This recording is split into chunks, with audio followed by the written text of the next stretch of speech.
Bienvenue dans ma vie de sorcière. Je suis Christelle, énergéticienne, holothérapeute et professeure de yoga. Mon but est de vulgariser, rendre simple et accessible le développement personnel, la magie et le mieux-être naturel. Parfois seule ou accompagnée, je m'engage à te faire voyager dans des podcasts authentiques et frais, pleins d'astuces pour vivre ta vie de sorcière et de sorcier moderne.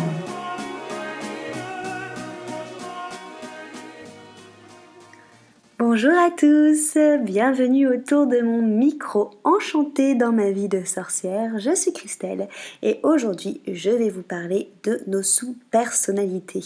Parce que oui, lorsqu'on vous dit toi t'es pas tout seul dans ta tête, vous pouvez répondre fièrement que c'est vrai. Vous n'êtes pas tout seul parce qu'on a justement tous ces sous-personnalités qui nous accompagnent.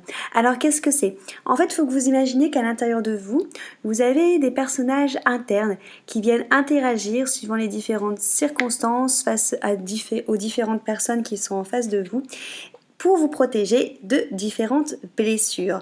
Donc on a plusieurs sous-personnalités, les plus connues sont l'ego, le mental, l'enfant intérieur, mais on va aussi retrouver le cœur, le masculin sacré, le féminin sacré, et aussi ce que moi j'appelle les pilotes automatiques qui vont un peu pigmentés, qui vont un peu assaisonner notre personnalité, où là on retrouvera notre astrologie, nos tempéraments ayurvédiques, notre numérologie, notre énéagramme et notre famille d'âme. Toutes ces choses nous mettent quelque part dans des dispositions pour réagir au niveau des pilotes automatiques. Nos autres sous-personnalités, elles, réagissent suivant leur propre sensibilité. Et c'est parfois ces sous-personnalités qui vous enferment dans des schémas répétitifs ou qui sont à l'origine de certains blocages. Je ne sais pas si ça vous est déjà arrivé, mais des fois on se retrouve à réagir d'une manière très excessive et on ne comprend pas pourquoi.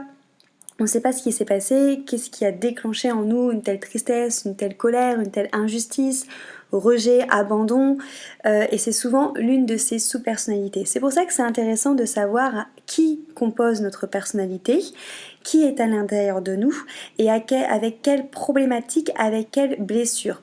Comme ça, quand vous vous retrouvez face à une circonstance ou une personne qui titille une de ces personnalités, ça permet de prendre de la hauteur et de venir quelque part parler, apaiser les peurs de cette sous-personnalité et de se rendre compte en fait que tout va bien. Et ça permet surtout de trouver une harmonie intérieure et forcément du coup une harmonie extérieure.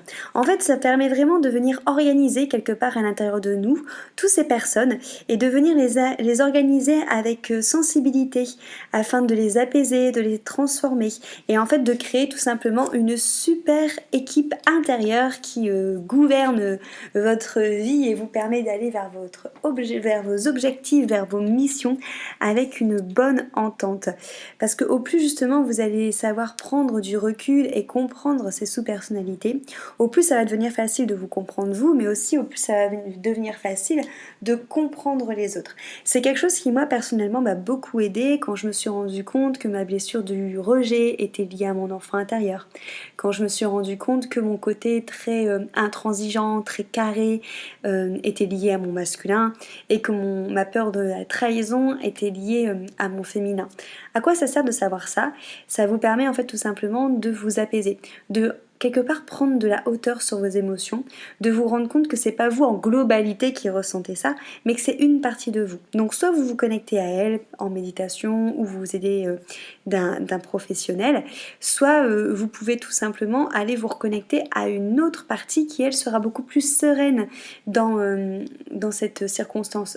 Un exemple, par exemple, vous êtes terrorisé sur le fait de parler devant une assemblée. Ça serait intéressant d'aller voir quelle partie de vous est terrorisée par le fait de quelque part, peut-être par la peur de l'humiliation ou la peur d'être justement rejeté. Et une fois qu'on a trouvé quelle partie de vous a cette peur-là, on va dire par exemple l'enfant intérieur, on va calmer l'enfant intérieur et on va peut-être plutôt se munir de notre ego pour aller faire justement cette conférence devant ce public. C'est à ça que ça sert. Ça sert en fait d'être quelque part, de mieux se connaître et d'être victorieux dans tous les domaines parce que on sait parler à nos sous-personnalités qui n'est pas quelque chose de schizophrène, mais qui est juste, qui fait totalement partie de vous. Donc moi, personnellement, j'accompagne justement les personnes à faire ça. C'est vraiment quelque chose qui me passionne. C'est un côté qui mélange le développement personnel, l'énergétique et la psychologie. Ça me passionne de faire ça soit via les soins énergétiques, les accompagnements d'holothérapie. C'est vraiment ça le but, c'est par rapport à une thématique, on va voir quelle sous-personnalité bloque, hein, parce que des fois, par exemple, vous avez du mal à être en couple parce que c'est peut-être votre masculin sacré, si je prends le cas d'une femme qui est peut-être un petit peu trop présent et un petit peu trop protecteur et qui n'a peut-être pas envie qu'un autre mâle rentre dans votre vie. Donc voilà, ça moi ça m'anime vraiment d'accompagner les gens par rapport à la compréhension et à l'accueil de ces sous-personnalités. Et il y a aussi la formation énergétique et de développement personnel, rendez-vous avec toi-même que je propose, que j'anime sur 8 modules, qui vous permet d'aller connecter, donc il y a 8 modules parce qu'il y a 8 sous-personnalités, donc ça vous permet d'aller connecter chaque sous-personnalité à la fois, de les appréhender, de les accueillir, de les comprendre, de comprendre leurs blessures et surtout de les transformer, d'aller plus loin, de ramener de la douceur par rapport à tout ça. Et ça vous permet aussi de savoir le faire chez les autres, donc ça vous donne les clés en main, ça vous rend totalement autonome. Donc voilà, c'est des choses qui me semblent essentielles à savoir sur soi pour se comprendre et pour trouver l'harmonie et la paix intérieure et aussi pour savoir où est-ce qu'on veut aller, quelle est notre mission de vie. Beaucoup de personnes sont dans un métier qui ne les satisfait qu'à moitié. Le fait en fait de connaître ces sous-personnalités, ça permet de savoir vraiment quelles sont nos valeurs, qu'est-ce qui nous anime, qu'est-ce qui nous fait vibrer et de savoir trouver justement sa place. Voilà. Si vous avez des questions par rapport à ça, je serais ravie de rentrer plus dans les détails. En tout cas, j'espère que ce sujet vous a parlé, que vous allez rentrer en contact peut-être avec vos sous-personnalités qui sont peut-être un petit peu plus rentre-dedans ou au contraire un petit peu plus discrètes. Je vous remercie beaucoup pour votre écoute. N'hésitez pas à laisser une note sur ce podcast et je vous dis à très vite. Merci beaucoup.